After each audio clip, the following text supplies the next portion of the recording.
The interesting thing about the 7L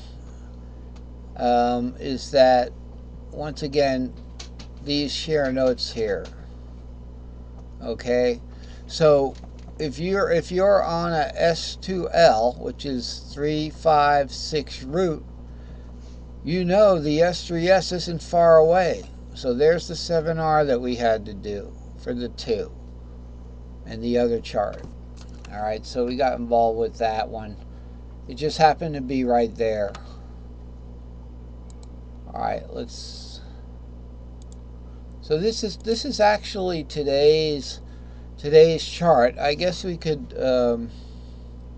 Let's try and talk about the cage a little bit more. But you can see here I tried to simplify these elements here.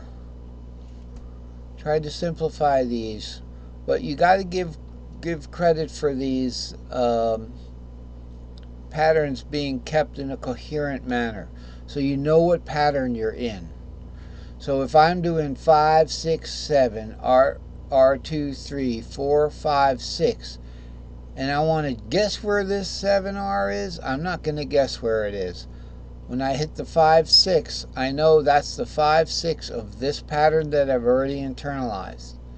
So these are the patterns to internalize first and to play them and practice playing them. That's the way that works. Okay, let's go back in time. What's interesting about this diagram is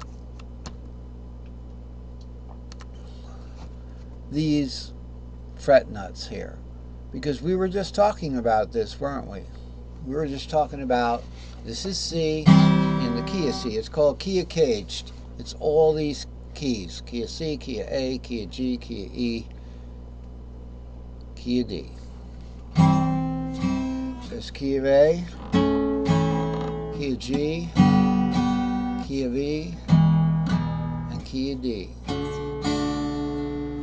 All right, and in the key of D, if you have the fret nut there, the fret nut, you can't get to these notes, can you?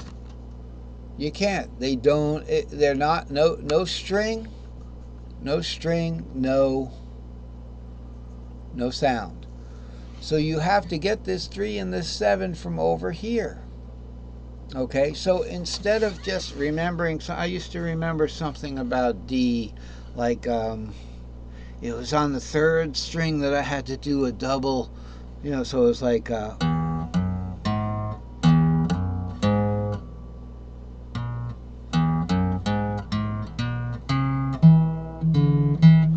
mean, I couldn't remember it, and I still can't remember it. But if I have this pattern to help me, I can remember it. So while I look at this, I can look at this, in this D here. This is the beginning of an S3S, but we're not going to go in because we can't get this 7. So we start an S3S here. That's legal.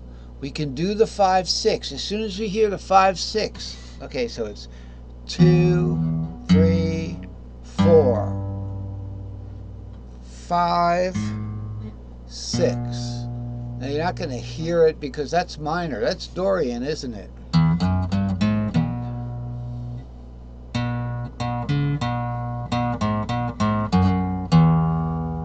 Right? That's definitely a minor sound.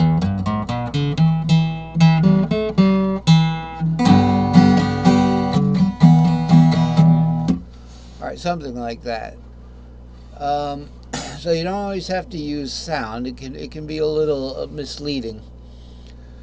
So from this 2, 3, 4, it's like we're going to start this here, 2, 3, 4. Now I could start that from another D on another string. Let's say string number 2. I'm going to start on a D. My D's are purple. So it'd go like this: 2, 3, 4, 5, 6. But instead of going to this 7, I just do the S3S pattern right there. So it's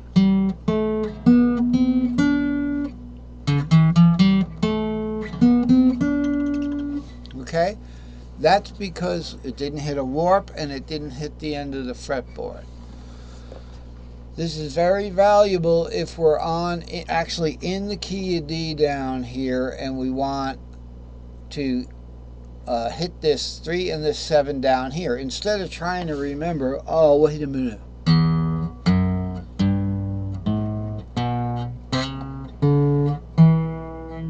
I'm doing it just looking at this pattern, not the way I used to do it.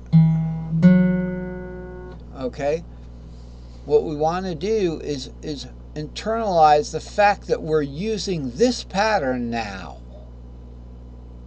Okay? So you see the 5, 6, you know you can't get to the 7. And you can practice these so you know what you're doing. So just as like if someone said, can you play me a D pentatonic? You know, something like that, I could say. I just learned it and that's it. I know what I'm playing too. 2, 3, 5, 6, root 2, 3, 5, 6, root 2, 3. Okay, I also know what I'm playing there. Okay, so when you want to internalize this so it's easy too. So for a D, it would be a new shape for a D, right? It would be 2, 3, 4, 2, 3, 4, and then we go into this 5, 6, 7 pattern. This is so easy.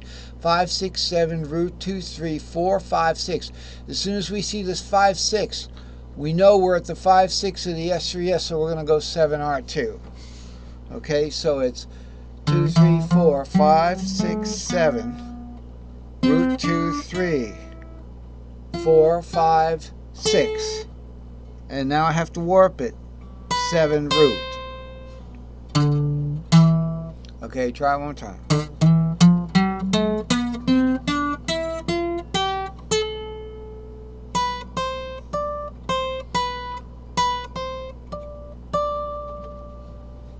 One more time.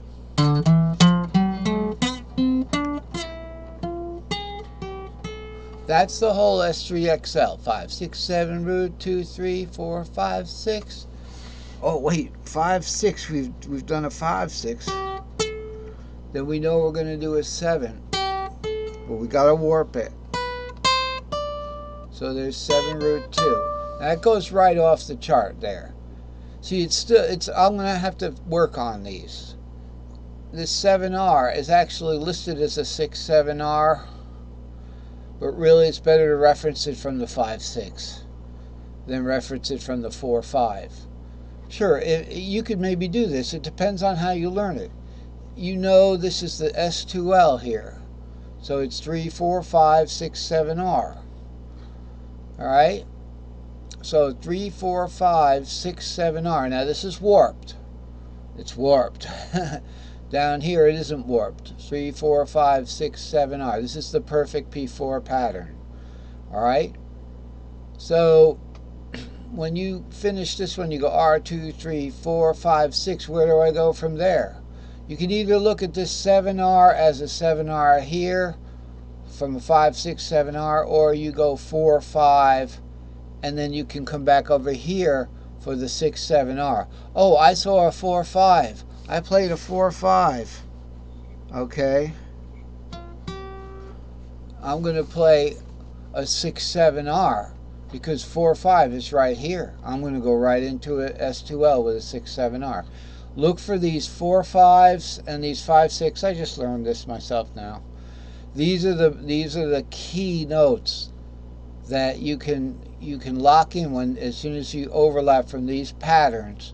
You see a 4, 5, you know you can go into a 6, 7R from a 7 S2L here, or you can play the big pattern to the 5, 6 and go into a 7R2 from the S3S. That's it. You know, it works. It works pretty good. So again, these are your simplest form patterns, the ones to learn first.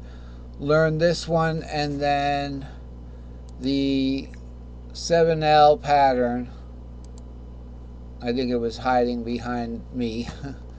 And then, you know, take a look at this, and that you should be fine.